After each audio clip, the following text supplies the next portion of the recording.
Este aqui é Israel, um dos países mais desenvolvidos do Oriente Médio, mas o seu território tem um grave problema geográfico.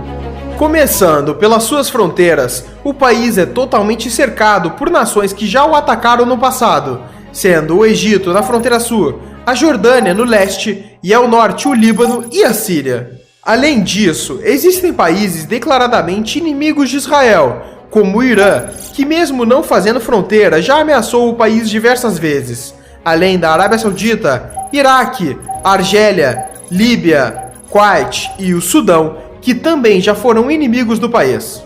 Isso sem falar dos conflitos internos que acontecem com a Palestina na faixa de Gaza e na Cisjordânia. E um dos motivos para isso acontecer é que todo esse território é muito estratégico, dado que aqui temos o Levante, uma região que se estende desde o Oriente Médio até o sul dos Montes Tauro na Turquia, sendo limitado a oeste pelo Mar Mediterrâneo e a leste pelo deserto da Arábia e da Mesopotâmia. Essa área conecta o norte da África ao Oriente Médio, sendo requisitada por interesses logísticos e militares de diversas potências. E o outro motivo de ser uma área de conflitos é pela questão religiosa, já que Israel concentra alguns dos principais centros históricos para o judaísmo, islamismo e o cristianismo. Para se ter uma noção, nos países ao redor de Israel, em média 94% da população é islâmica, enquanto em Israel 82% é judaica. E para entendermos mais a fundo o problema geográfico de Israel, temos que olhar a sua história. Desde seu surgimento até os dias atuais, Israel sempre viveu conflitos, guerras e instabilidades, justamente pela localização geográfica e por estar em uma região estratégica. Sabendo disso, vamos começar a história de Israel por aqui, em 600 a.C. Jerusalém, atual cidade de Israel, ficava no território de Judá e era cercado pelo Egito e pela Babilônia. Mas foi em 586 a.C. que começa um ciclo de invasões naquela região, onde os babilônios, sob o comando de Nabucodonosor II, invadiram e destruíram o Templo de Salomão. E logo em 538 a.C., Ciro o Grande da Pérsia conquistou a Babilônia e grande parte do Oriente Médio. Depois dele, por sua vez, com o avançar da Macedônia sobre a região, Alexandre o Grande conquista Jerusalém.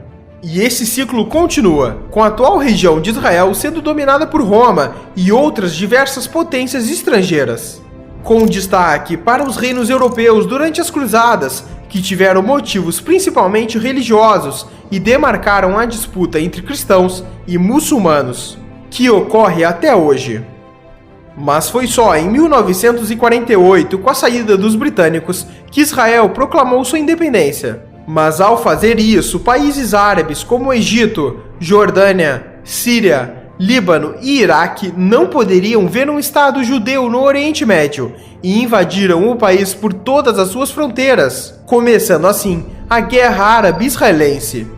E o Estado judeu, mesmo com tantos inimigos, venceu essa guerra, além da Guerra do Sinai em 1956, Guerra dos 6 Dias em 1967, Guerra do Atrito em 1970, além da Guerra do Yom Kippur e tantas outras que ocorreram, com Israel vencendo todas elas. E isso acontece em grande parte pela estratégia israelense de defesa, que por problemas geográficos e por ser um país pequeno e com pouco território, Israel não pode se dar ao luxo de recuar de seus inimigos, já que estaria entregando seu próprio território para os mesmos.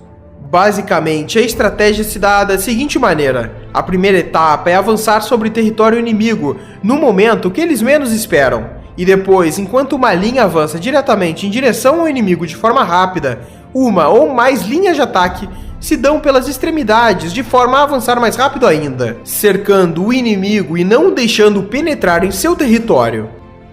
Em exemplos históricos, na Guerra dos 6 Dias, Israel estava cercado por inimigos. Então, durante a madrugada do primeiro dia de guerra, 178 caças israelenses levantaram voo e atacaram bases aéreas no interior do Egito, antes que os caças egípcios atacassem no dia seguinte.